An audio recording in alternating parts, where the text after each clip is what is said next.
Umsebenzi wokwakhiwa kwezindlu umphakathi okhala ngazo kwakuhlelwe ukuthi uqhubeke ngoNhlangulana, kodwa-ke namanje awukaqali.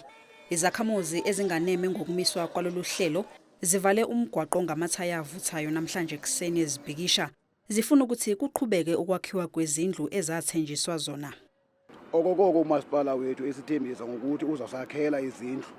So-ke ngokunzima uba makasenzele. Sinabantwana phaya abancinci bayanetha kule mikhukhu sihlala kuyo, kunzima uba imoto zingene phaya. Xa kugula umuntu kunzima iambulance ingene, sicela izindlu. Umasipala womkhandla Mathole uthi uphezu kwalo udaba lokwakha lezi zindlu usazama ukubonisana nenkampani ezahlukene eziyingxenye yalomsebenzi okubalwa kuzo nezinkampani ezifaka amapayipi amanzi. iAmathole district has also approved the plans from this service provider in terms of the network for water and sewer lines.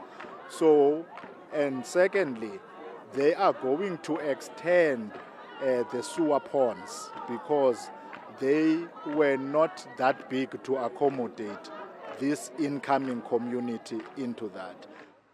Kuphoqe ukuthi uvalwe isikhashana umgwaqo uN2 ngenxa yalombhikisho.